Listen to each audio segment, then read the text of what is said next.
Televistazo cuenta cómo la Revolución Ciudadana salvó de la censura al expresidente de la Judicatura, Wilman Terán, y analiza cómo él, en su discurso, defendió a otros procesados por actos de corrupción o violación. El gobierno dio marcha atrás y derogó un reglamento que convertía a la policía en subordinada de las Fuerzas Armadas en temas de seguridad. En la tercera entrega sobre los temas que debate el gobierno con los transportistas, Televistazo revisa los pedidos de crédito con facilidades para comprar unidades nuevas. Dos bandas narco cobran en las invasiones de Durán de $10 hasta $1.500 para dotar de servicios como agua y electricidad y legalizar terrenos traficados. Decenas de bomberos combaten el incendio forestal que ha consumido 200 hectáreas de bosque de eucalipto en Girón, provincia de Azuay. El senador J.D. Vance acepta la candidatura a la vicepresidencia de Estados Unidos en el tercer día de convención del Partido Republicano en Wisconsin y será compañero de fórmula de Donald Trump. Muy buenas tardes, amigos. Comenzamos Televistazo con la situación en la Asamblea. Gaby. Así es, Steffi, amigos, bienvenidos. Y esto luego de que el correísmo salvara a Wilman Terán y Maribel Barreno de la censura.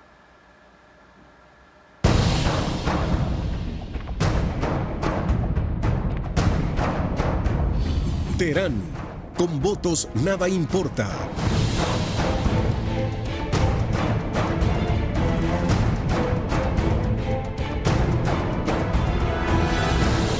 Wilman Terán no fue censurado. El correísmo se abstuvo y no se alcanzaron los 92 votos necesarios para sancionarlo políticamente. Las otras bancadas cuestionaron esa postura, como lo informa ahora Patricio Díaz. El correísmo salvó a Wilman Terán de la censura y con él a Maribel Barreno, exvocal de la Judicatura. Luego de la salida de Terán empezaron las críticas mutuas. La Revolución Ciudadana trató de justificar por qué no apoyó la censura de Terán. Acusó al proponente, Jorge Peñafiel, de no demostrar incumplimiento de funciones. Su cantinflesca argumentación da vergüenza ajena. Sí, aparte de una pésima alegación como asambleísta interpelante. Construya. Ahora entiendo por qué Zapatitos a ustedes, los de su bancada, le dicen destruyen. ¿Cree que aquí me voy a milanar con un par de gritos? Aquí podemos gritar bastante también. Y no me dé la espalda, que yo no le di la espalda. Finalmente, vote por salvar a Wilman Terán. Vote por salvar el crimen organizado. Y mire usted,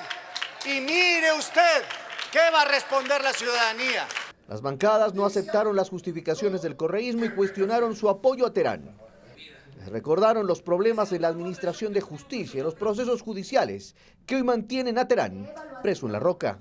Acordémonos de nuestros padres, nuestros abuelos que estarán viéndonos este momento y diciendo, a ver, ¿cómo vas a votar frente a este ciudadano que está metido en tanta barbaridad? Pregúntense eso y olvídense de la bandera política. Que el diablo tiene varias máscaras y disfraces. Hoy vino con la de la mentira y el engaño. En la votación vamos a ver si lo logra.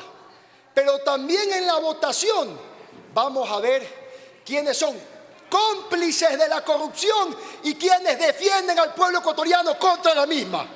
Al final, cerca de las 11 de la noche, el presidente de la Asamblea llamó a votación. Se requerían 92 votos para la censura. Oficialismo, Partido Social Cristiano, Construye e Independientes votaron a favor. Llegaron a 88. 47 legisladores del correísmo se abstuvieron.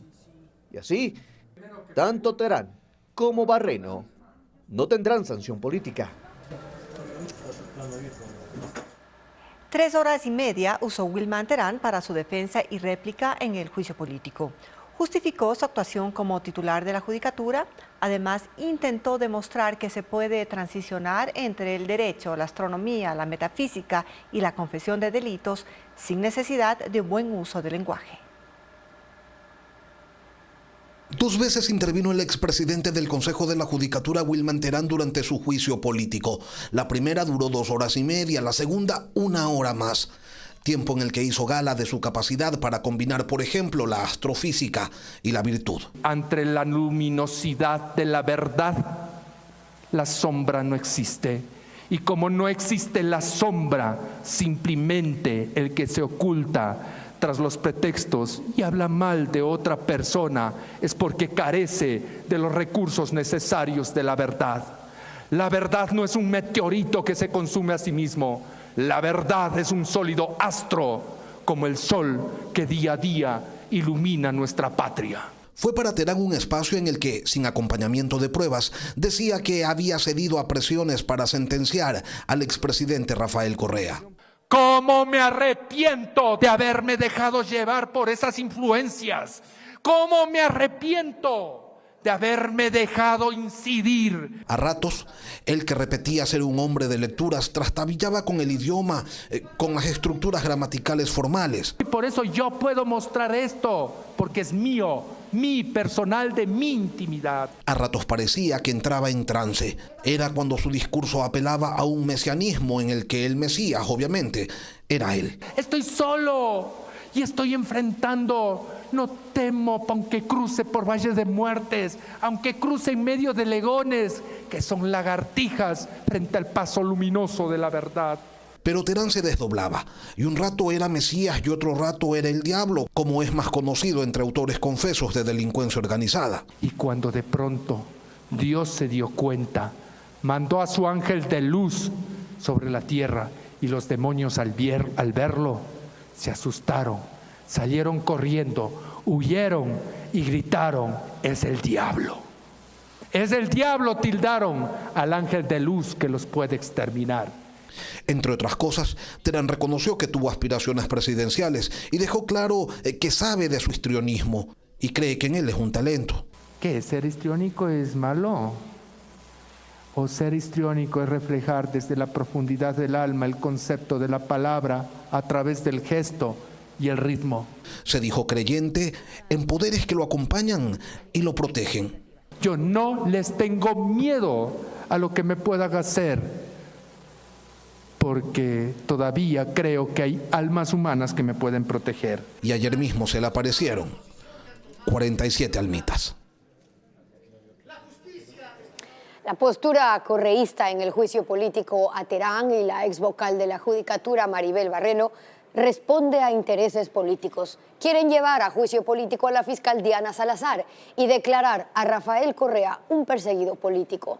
Luisa María Heredia con ese análisis. En su intervención en el juicio político al expresidente de la Judicatura, Wilman Terán, la legisladora de la Revolución Ciudadana, Sofía Espín, dejó claro el porqué de la postura que adoptó el correísmo. No nos digan que defendemos al señor Terán. Es claro que nosotros tenemos grandes diferencias con el señor Terán, pero nosotros no actuamos por odio, actuamos por principios. No nos van a encontrar odiando al enemigo de tu enemigo. Al abstenerse de votar, la bancada de RC5 salvó de la censura a Wilman Terán, quien también es procesado por delincuencia organizada y obstrucción de la justicia, pero también promovió 2 de sus más grandes intereses políticos. Primero, demostrar que Rafael Correa no es un delincuente, sino un perseguido, basándose en lo dicho por Terán, que fue presionado por el ex titular de la Corte Nacional de Justicia, Iván Sequicela, y por la fiscal general Diana Salazar para sentenciar al expresidente por el caso sobornos. Terán lo dijo la noche de ayer, fue él el que sentenció a Correa, fue él el que se prestó para la persecución política, fue él el que junto a la fiscal general del Estado y Sequicela hicieron todo esto para seguir criminalizando y persiguiendo políticos. Créanme que si hoy el juicio político sería por sentenciar, abusando de su poder de forma errada a un inocente como es Rafael Correa, nuestros votos de la bancada de la Revolución Ciudadana estarían para sentenciar, para que sea censurado el señor Wilman Terán. El segundo, deslegitimar a Salazar para llevarla, tras varios intentos fallidos, a juicio político. Sí es nuestra competencia hacer control político y no sería mala idea, colegas asambleístas, empezar por la fiscal, quien en este pleno ha sido acusada de influir en decisiones de los los jueces, por decirlo menos, y convertirse en el artífice de la corrupción que ahora existe en el sistema de justicia en este país. Y hay un tercer hecho a considerar, el particular interés que ha demostrado siempre el correísmo por tener presencia en la Judicatura, consejo que creó cuando fue gobierno, organismo que actualmente está bajo la tutela de Mario Godoy, abogado del abogado de Correa, y el que podría regresar Barreno, pues no está destituida, sino que tiene licencia. Wilman Terán nuevamente consiguió que se posponga la audiencia del caso Independencia Judicial. El fiscal pidió al juez que tome el control y rechazó la intervención del procesado. Mañana intentarán reinstalar la diligencia, como informa Jacqueline Rodas. Wilman Terán nuevamente provocó incidentes y no se instaló la audiencia del caso Independencia Judicial. El fiscal debía emitir el dictamen acusatorio en su contra por obstrucción a la justicia, pero él se adelantó. Interrumpió al juez Julio Inga en estos términos. Tenga la dignidad de excusarse, ya que no está garantizando el derecho a la tutela judicial efectiva. Lo denominé a usted enemigo, señor, públicamente ante la Asamblea Nacional. Soy su enemigo manifiesto. Que lo único que está haciendo es dilatar y tratar de que la audiencia no continúe. No es no garantizando que yo, a ver, un momentito, estoy en uso de la palabra. Decía que lo único que está tratando es de dilatar la audiencia para que no se reinstale y no continúe, entonces está muy claro. El padre de Wilman Terán también arremetió en contra de la fiscalía y del juez Inga, a quien le costó tomar el control. Los puntos que usted está diciendo yo ya dije, no voy a... es que usted doctor está haciendo un alegato que no está reinstalada la audiencia, doctor, no está reinstalada la audiencia. Entonces, son temas previos de audiencia, señor juez. Son temas por cuales hubiera tenido ya le escuché, doctor Terán, un momentito, a ver.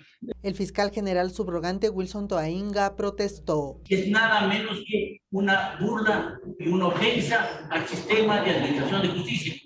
La Fiscalía General del Estado, si deja sentado la protesta enérgica, ruego por favor que en virtud de su principio de dirección de esta audiencia ponga en orden. El juez cedió a las pretensiones de Terán, quien dijo que no tiene acceso al expediente, rechazó a los abogados públicos, no quiere que sus abogados privados intervengan y pidió ejercer su propia defensa. El juez Julio Inga fijó la audiencia para este viernes y ordenó al Servicio Penitenciario SNAI que traslade a Terán desde la cárcel La Roca hasta la Corte Nacional en Quito.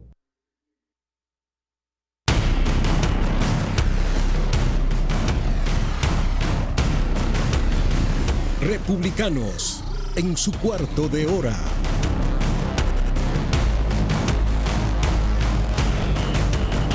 J.D. Vance, nominado por Donald Trump como su compañero de fórmula para las elecciones de noviembre, aceptó la candidatura a la vicepresidencia en el tercer día de la convención republicana. Vance se centró en el apoyo a la clase trabajadora y criticó al presidente Joe Biden. El inicio de la tercera noche de la convención estuvo dominado por el entusiasmado discurso de Donald Trump Jr., hijo del expresidente, hoy nuevamente candidato del Partido Republicano. Habló de cómo el atentado del sábado puso al país al borde de uno de los momentos más oscuros de la historia de Estados Unidos y destacó la imagen de J.D. Vance, senador por Ohio, escogido por su padre para vicepresidente. Será un gran vicepresidente, dijo Trump. J.D. Vance habló de sus orígenes en una familia pobre de una zona rural y de la clase blanca trabajadora, su historia de superación y de las oportunidades que espera que todos tengan en el país.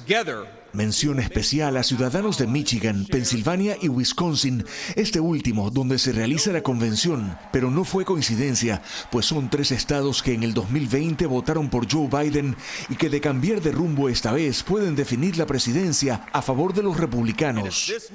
Estuvo centrado en el futuro de los estadounidenses, en una noche cuya temática fue hacer a Estados Unidos fuerte otra vez. Se presentó pausado, con pocas referencias a temas de política internacional, más allá de unas cuantas menciones a los problemas generados por el comercio con China. Nada respecto a la guerra en Ucrania, un tema que lo persigue cuando poco tiempo atrás dijo, francamente, me da igual lo que pase. I officially accept your nomination to be Vice President of the United States of America. Al final, aceptó formalmente la nominación para ser vicepresidente, dejando así listo el camino para el discurso que Donald Trump dará esta noche en el cierre de la convención del Partido Republicano. Nuevos detalles del intento de asesinato de Donald Trump. Fueron revelados los movimientos y mensajes del atacante antes de dispararle al exmandatario. Según información del FBI, miembros del servicio secreto vieron a Thomas Matthew Crooks 1 hora antes del ataque. Estuvo deambulando junto al edificio desde donde disparó contra Donald Trump. Los agentes lo fotografiaron y lo identificaron como un hombre sospechoso. A pesar de ello, no fue detenido y se le permitió a Trump subir al escenario para el mitin. El servicio secreto dijo que la vigilancia del edificio estaba en manos de la policía de Pensilvania, que a su vez respondió que ellos notificaron de la presencia de un hombre sospechoso en la zona. Fuentes policiales descubrieron una publicación de Crooks en la plataforma de videojuegos Steam que decía: el 13 de julio será mi estreno, observen cómo se desarrolla. También detectaron búsquedas en Internet hechas en su laptop y en su celular para averiguar cuándo es la convención del Partido Demócrata en Chicago y cuándo era la concentración de Trump en Pensilvania. Hay datos respecto a que el atacante visitó el sitio 2 veces antes del evento de campaña. La policía y el FBI han entrevistado a más de 100 personas, incluidos los compañeros de escuela del joven de 20 años, al que describieron como una persona amable, inteligente, pero de pocos amigos. Sin embargo, no han encontrado información política o ideológica, ni tampoco un motivo claro para intentar matar a Trump.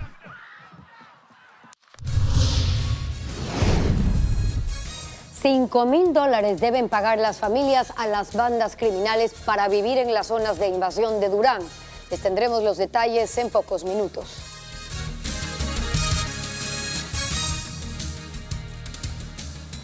Los transportistas exigen al gobierno créditos preferenciales para la renovación de vehículos por medio de la banca pública. Los montos e intereses se discuten en la mesa de diálogo instalada con delegados del gobierno. Paul Romero con el informe. Los transportistas buscan financiamiento de la banca pública para renovar el parque automotor. La solicitud fue presentada por delegados de 7 federaciones al gobierno, que instaló una mesa de diálogo para este propósito con representantes de Ban Ecuador y de la Corporación Financiera Nacional. La primera reunión se realizó la semana pasada, sin acuerdos. Los transportistas cuestionaron los requisitos que la banca pública exige para acceder al crédito, entre ellos la tasa de interés de 15% y como garantía la facturación de $300,000 anuales. ¿Quién factura en el transporte en estas circunstancias $300,000? Imposible.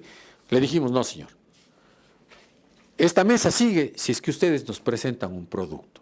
O caso contrario, no tiene sentido. El 60% de los 278,000 transportistas federados no tiene acceso a créditos de la banca privada desde 2020. La pandemia y la inseguridad limitó los préstamos. Los que tenían créditos en bancos y cooperativas debieron renegociar por la caída de ingresos, según los dirigentes. De una deuda de $60, $70,000, les obligaron a renegociar los créditos a 30 años plazo. Puede imaginarse, terminan pagando solo de interés más de $110,000. El alto costo de los vehículos nuevos no les ha permitido renovar sus unidades.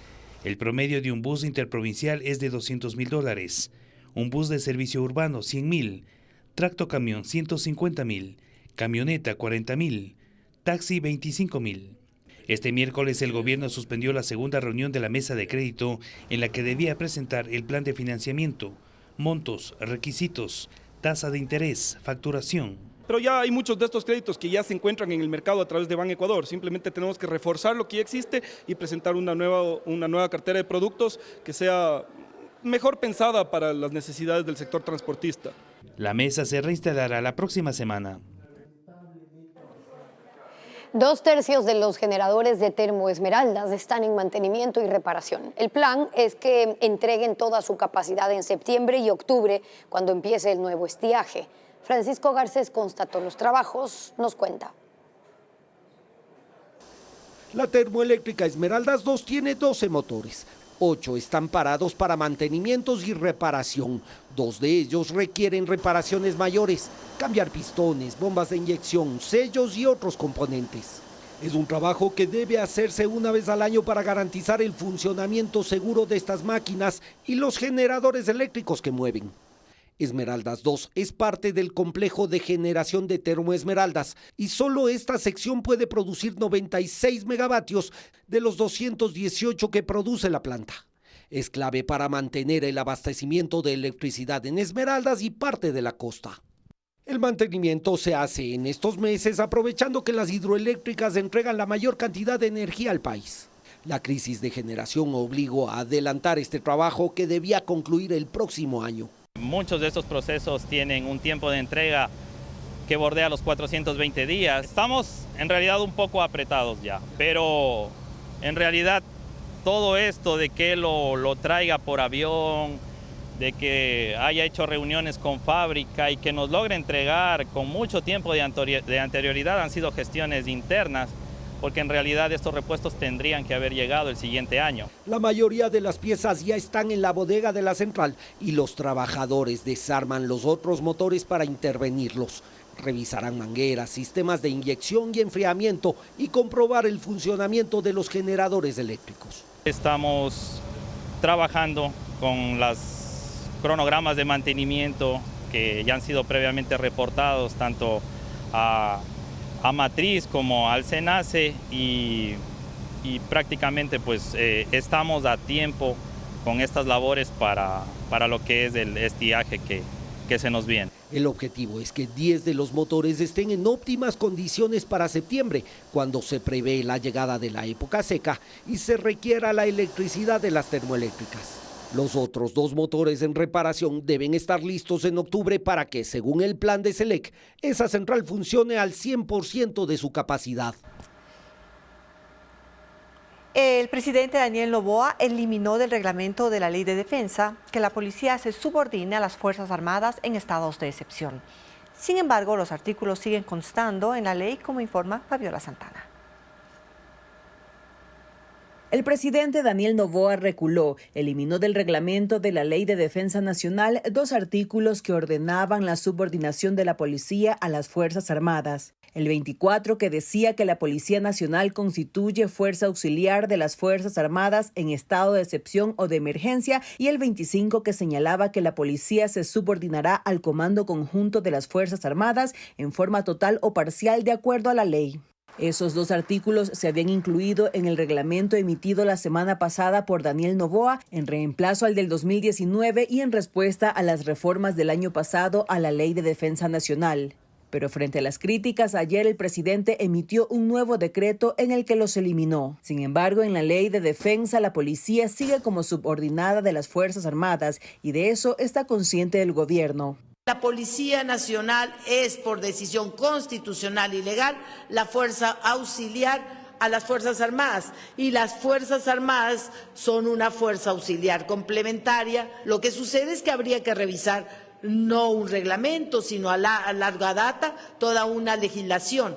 El artículo 64 de la Ley de Defensa Nacional dice que la Policía Nacional constituye fuerza auxiliar de las Fuerzas Armadas, y el 66 agrega que, decretado el estado de emergencia por inminente agresión externa o grave conmoción interna, la fuerza auxiliar y los órganos de apoyo a la defensa se subordinarán al Comando Conjunto de las Fuerzas Armadas. El gobierno puede hacer uso de la ley aunque no estén en el reglamento. En efectos prácticos, esta eliminación de lo que se hace en el reglamento no significa nada, porque la propia ley establece de manera excepcional que en casos de soberanía e integridad territorial, reitero, hay esta suerte de subordinación de la policía a las Fuerzas Armadas. La ministra del Interior dijo que el tema será analizado en la Secretaría Jurídica de la Presidencia.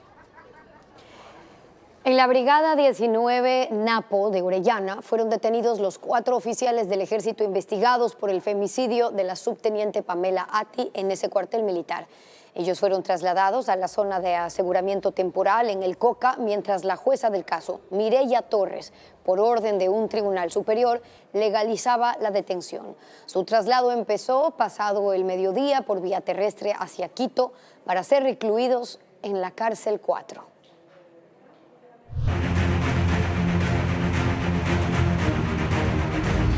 Durán, violencia sin freno. En las invasiones de Durán, en Guayas, las bandas funcionan como un gobierno paralelo. Cobran por agua, energía y seguridad.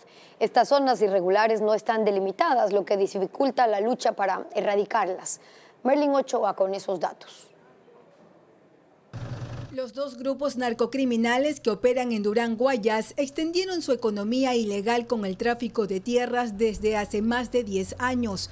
Las mafias dominan todo. Según trabajos de inteligencia de la fuerza pública, ahí cobran $1.500 por instalar energía eléctrica, es decir, colocar el cableado ilegal sobre endebles palos de forma antitécnica y peligrosa. También cobran de $10 a $20 para permitir a los tanqueros entrar a distribuir agua a las viviendas y negocios. Cobran $500 para empezar el proceso de una falsa legalización y $1.500 para adjudicar un terreno. Pero además, los habitantes en las casas son extorsionados con una sola cuota de $5.000 para poder seguir viviendo ahí. Los que no pagan son desalojados. Los dueños de los locales pagan un promedio de $100 al mes por concepto de seguridad. Hombres en motos los cuidan. La Delia fue intervenida el miércoles. En una casa encontraron certificados de posesión y otorgamiento de los predios con logos de asociaciones ilegales, fotografías de predios con nombres de supuestos dueños y sellos de al menos 3 cooperativas de vivienda. Los documentos están en cadena de custodia y servirán para determinar la red de cobros y ventas de terrenos, solares e inmuebles.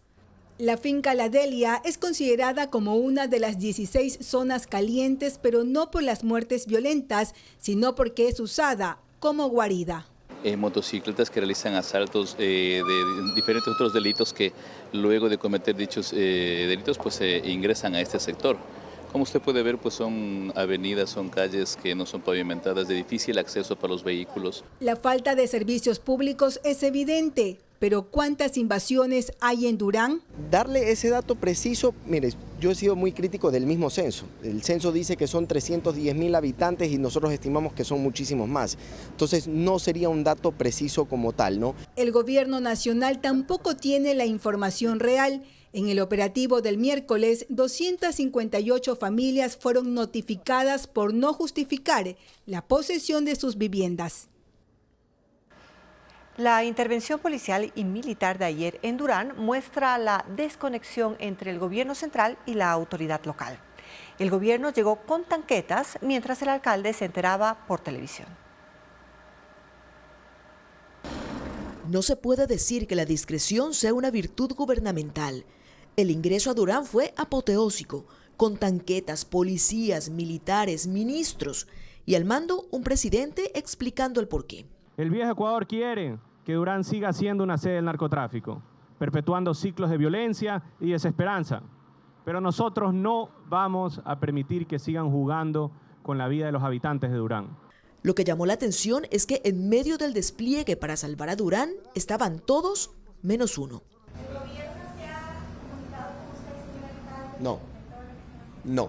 No se ha comunicado. El alcalde Chonillo estaba sorprendido, aunque satisfecho, porque él mismo había pedido la intervención del gobierno central para su ciudad. Por fin. Pero no esperaba tanto ruido cuando llegara el momento. Juguemos con el factor sorpresa. Si vamos a avisar nosotros, ¿qué va a pasar? Ya el día de mañana, pues obviamente vamos a tener estos resultados. Se disminuye, que probablemente se disminuya, se puede disminuir. Pero ¿qué pasa en el momento que se retira la presencia del Estado si no tiene un plan de sostenibilidad justamente de las acciones que se están tomando? Desde el gobierno era evidente la estrategia de no contar con Chonillo. La ministra de Inclusión Social dijo que ni lo conoce. La verdad es que no sé ni siquiera quién será el alcalde acá. Pese a que entre la alcaldía de Durán y el Ministerio de Inclusión Social hay hasta convenios firmados. Y también en su discurso el presidente lanzó indirectas, aunque sin dar nombres. Habló de los malos políticos que han gobernado a Durán. ¿Y dónde están ahora? Escondidos, huyendo, tapándose entre las sombras para que las propias mafias no los maten. Chonillo sufrió un atentado en mayo del año pasado cuando recién se posesionaba y por ende extrema su seguridad. Suele despachar desde lugares distintos al Palacio Municipal. Aquí tenemos que desprendernos de los egos. En todo caso, más allá de los dimes y diretes, hoy Durán tiene lo que ha pedido por años: atención en seguridad, aunque de por medio quede en el ambiente un fuerte olor a campaña electoral. La producción de cervezas artesanales en Ecuador crece cada año y genera miles de empleos. Quienes las elaboran participan en la Copa Cervecera Mitad del Mundo. Valeria Navarro con los detalles. 250 cervecerías artesanales ecuatorianas participan en la Copa Mitad del Mundo que se desarrolla esta semana en Quito. Compiten contra Perú, Colombia, Argentina, Brasil, Bolivia y otros países de la región. Las cervecerías artesanales están en el mercado ecuatoriano desde el 2010, pero su auge se dio hace 2 años. Desde entonces, la producción crece en un 20% anual, con ventas de 25 millones en 2023. Actualmente genera 10.000 plazas de empleo directas e indirectas. Una planta procesadora de cerveza artesanal mediana necesita 30 trabajadores para producir 200.000 litros mensuales.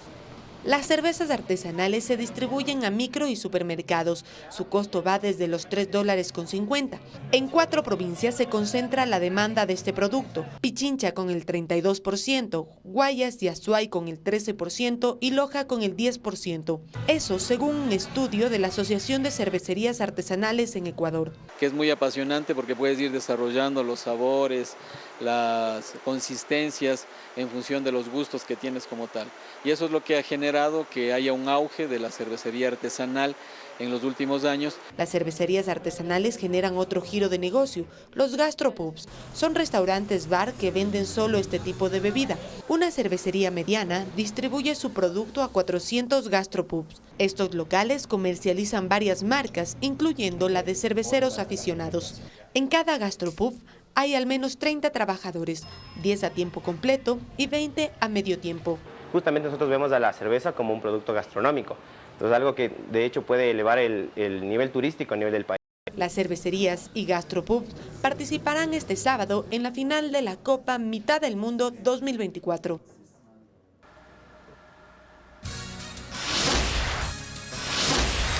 El aeropuerto de Quito suspenderá sus operaciones 12 horas por trabajos de mantenimiento. ¿Cuándo y qué pasará con los vuelos? Le contamos al volver.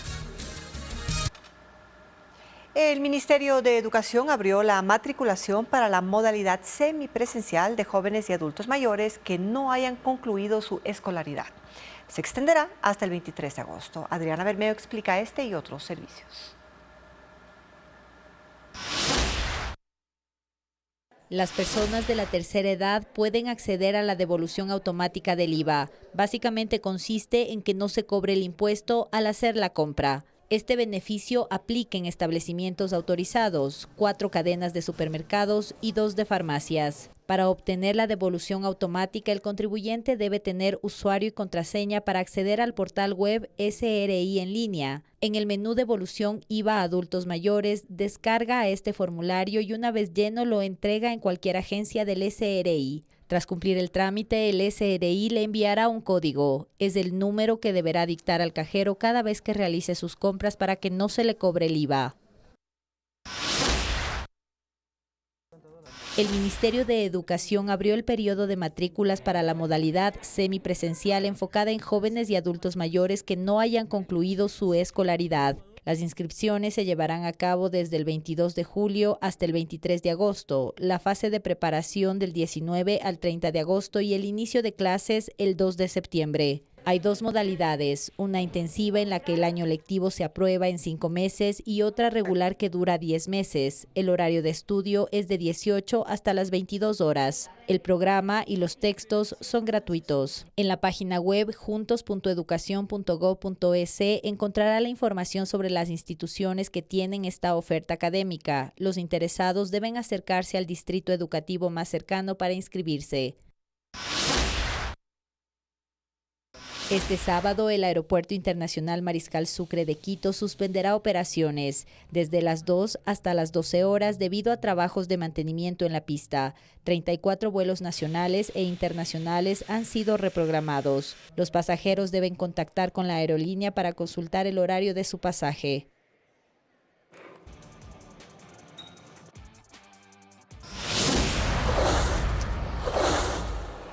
La cantante de pasillos, Fresia Saavedra, falleció a los 90 años en Guayaquil. La artista estaba en coma desde el pasado 20 de junio tras una caída. Aun cuando su voz se ha apagado, deja un legado en la música ecuatoriana. Estefanía Arias con el perfil de una de las artistas más icónicas del país.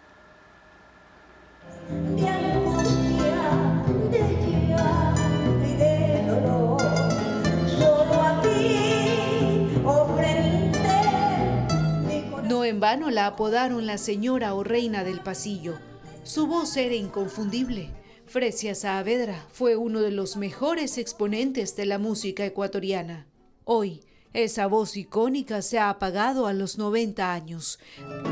En tus horas de dicha, acuérdate de mí. Desde el pasado 20 de junio, permanecía en coma en la clínica Guayaquil luego de una caída. Su cuadro se complicó debido a las enfermedades que sufría, diabetes y cirrosis. Fue su hija, la también cantante Hilda Murillo, la que confirmó el estado de salud de su madre. Fresia decía que se enamoró de la música ecuatoriana desde niña. Fueron 85 años sobre los escenarios. Su última presentación fue en febrero pasado.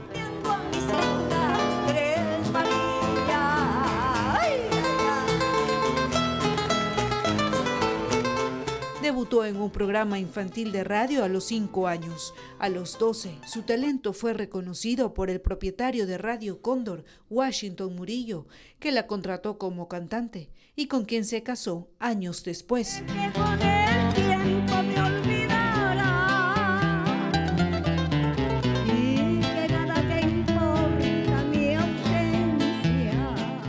Fue autora de 37 composiciones musicales nacionales. Su influencia como artista cruzó generaciones. Por 16 años fue maestra de la Escuela del Museo de la Música Julio Jaramillo en Guayaquil. Toda una vida cantándole a mi patria, cantando en distintos escenarios, incentivando siempre mi música.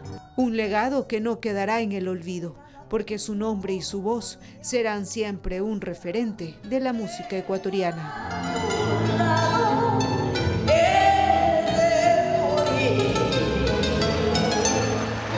En Girón, Azuay, un incendio forestal destruyó 200 hectáreas de bosque de eucalipto. Hasta ahora se ha controlado solo el 40% de la emergencia. Son cerca de 200 hectáreas de bosque devastadas por el incendio forestal en el Cerro Quingo del cantón Girón, provincia de Azuay. El fuego comenzó hace 3 días, se controló, pero la noche de este miércoles los fuertes vientos provocaron que las llamas se enciendan y avancen con fuerza. Las líneas de fuego entre las montañas y la gran cantidad de humo fueron captadas desde el aire. Con la luz del día se pudo constatar la magnitud del daño. Un manto negro cubrió el cerro, donde se han perdido cientos de árboles de eucalipto. 45 bomberos de Girón, Santa Isabel y Cuenca intentan sofocarlo con batefuegos, machetes y rastrillos. Comuneros y personal de la prefectura también se han unido a las labores. Aunque las tareas se complican por las dificultades para acceder al sitio y el viento. Hoy en la mañana todavía hay focos activados del incendio, no se ha controlado por completo y estamos a la espera, sobre todo de la zona más compleja que era la parte de las quebradas. Esta mañana el Comité de Operaciones Cantonal se activó y solicitó ayuda al gobierno central para que envíe un helicóptero con un Bambi Buquet para lanzar agua. El Cerro Quingo limita con Girón y Santa Isabel en Azuay y el cantón Saraguro en la provincia de Loja. Los brigadistas se han ubicado en 2 frentes para sofocar el incendio y hasta el cierre de este informe se ha controlado un 40%. Y hace pocos minutos en un reportaje identificamos erróneamente a la asambleísta correísta Paola Cabezas como Paola Pavón, nombre de la prefecta de Pichincha. Pedimos disculpas por este lapsus. ¿Qué ves? Así se titula la exposición de William Marquina, inaugurada en la Galería de la Asociación Humboldt en Quito. Además, La vida es hoy es el primer musical de salsa del país y llega por primera vez a Guayaquil. Su estreno será en el Teatro Sánchez Aguilar. Estefanía Arias con Agenda Cultural.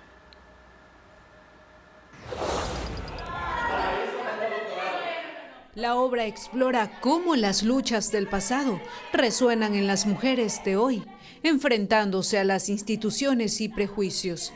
Lucha, la vida de una mujer y su amor por el pueblo, se estrenará en el Teatro Patio de Comedias en Quito. Las funciones serán este viernes 19 y sábado 20 a las 19 horas y domingo 21 a las 6 de la tarde.